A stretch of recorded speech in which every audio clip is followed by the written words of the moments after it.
بسم اللہ الرحمن الرحیم۔ ناظرین کرام السلام علیکم۔ ناظرین کرام، امید کرتے ہیں کہ آپ خیریت سے ہوں گے۔ اسرائیل فلسطین تنازع نہ ہی سب سے زیادہ تباہ کن ہے اور نہ ہی سب سے زیادہ عدم استحکام پیدا کرنے والا۔ سیریا کی جنگ میں چند برسوں میں اس سے زیادہ لوگ ہلاک ہوئے جتنے کہ فلسطین تنازع میں دہائیوں میں، لیکن یہ دنیا کا طویل ترین اور مشکل ترین تنازع ہے اور یہ حل ہونے کے قریب نہیں۔ نہ صرف یہ مشکل ترین ہے بلکہ کوئی اور تنازع نہیں جو دنیا کی اس قدر توجہ حاصل کرتا ہے۔ دنیا بھر کے پارلیمان میں، عالمی تنظیموں میں، کالجوں اور یونیورسٹی میں سے اس پہ بحث ہوتی ہے۔ اگرچہ اس میں لوگوں کی دلچسپی تو ہے، لیکن اس تنازع سے واقفیت بہت کم ہے۔ اس کی ایک بڑی وجہ اس سے وابستہ جذبات ہیں۔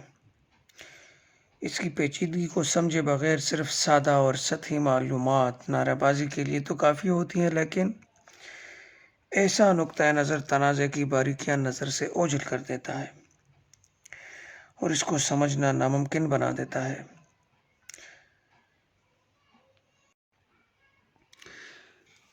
اگرچہ ایسا ممکن نہیں کہ ہم اس تنازع کو مکمل طور پر معروضی انداز میں سوچ سکیں، کیونکہ ہم سب اپنا ذاتی پس منظر اور ذہنی جھکاؤ رکھتے ہیں، لیکن اس سیریز میں ہمیں کوشش کر کے دیکھیں گے کہ اپنے تعصبات اور جذبات کو کچھ دیر کے لیے الگ کر سکیں۔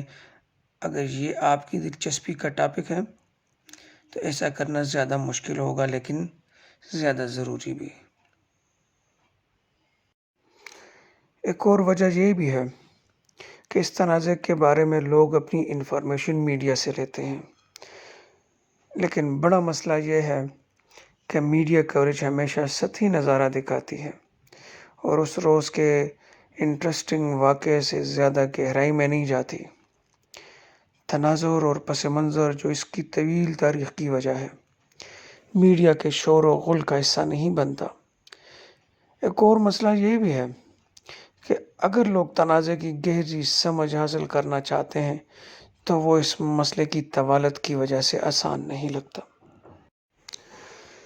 اس سیریز میں اہم حقائق اور تنازع کے بڑے معاملات کے بارے میں معلومات ہوگی۔ اگر آپ اس وقت اس سب کے بارے میں کچھ بھی نہیں جانتے تو بھی امید رکھیے کہ آپ کو یہ سیریز سمجھنے اور سننے میں دشواری نہیں ہوگی۔ تنازع کیا ہے؟ اس کا حل اتنا مشکل کیوں ہے؟ اور وہ حل جو آپ کو کسی نے بتایا تھا کام کیوں نہیں کرے گا؟ امید ہے اس سیریز میں ان کے کچھ جوابات آپ کو مل سکیں گے۔ فلسطینی اور اسرائیلی بیانیہ مختلف ہیں، الفاظ اور اصطلاحات بھی مختلف ہیں۔ جہاں پر متنازع اصطلاحات ہیں وہاں پر اس سیریز میں فلسطینی اصطلاح استعمال کی گئی ہے۔ مثال کے طور پر جودیا اور سماریہ نہیں بلکہ مغربی کنارہ کہا گیا ہے۔ مختلف نقطۂ نظر کا ذکر ہے، لیکن الزام دینے سے حتی الامکان اجتناب کیا گیا ہے، اور یہ عصر حاضر کی ایک بڑی ٹریجڈی کو سمجھنے کی ایک کوشش ہے۔ اسرائیل فلسطین تنازع میں ایک عام غلط فہمی یہ ہے کہ یہ صدیوں سے جاری ہے یا اس کا تعلق قدیم مذہبی جھگڑوں سے ہے۔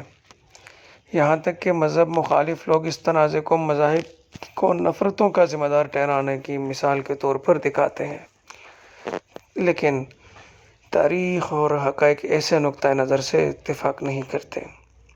ہاں، اس تنازع میں مذہب کا پہلو اپنی اہمیت رکھتا ہے، لیکن یہاں پر اسلام اور یہودیت کے درمیان تھیولوجیکل فرق کے بارے میں جھگڑا نہیں۔ حضرت ابراہیم علیہ السلام، حضرت اسماعیل علیہ السلام اور حضرت اسحاق علیہ السلام کے بارے میں کوئی تنازع نہیں، اور نہ ہی اس پر کہ روزہ رمضان میں رکھا جائے یا یوم کپور پر۔ لیکن یہ تنازع زیادہ سنجیدہ ہے۔ اس کا تعلق ایک ہی زمین پر دعوے سے ہے، بلکہ نہیں، یہ اس سے بھی زیادہ سنجیدہ ہے۔ یہ شناخت کے بارے میں ہے اور اس کا آغاز 19ویں صدی میں ہوا۔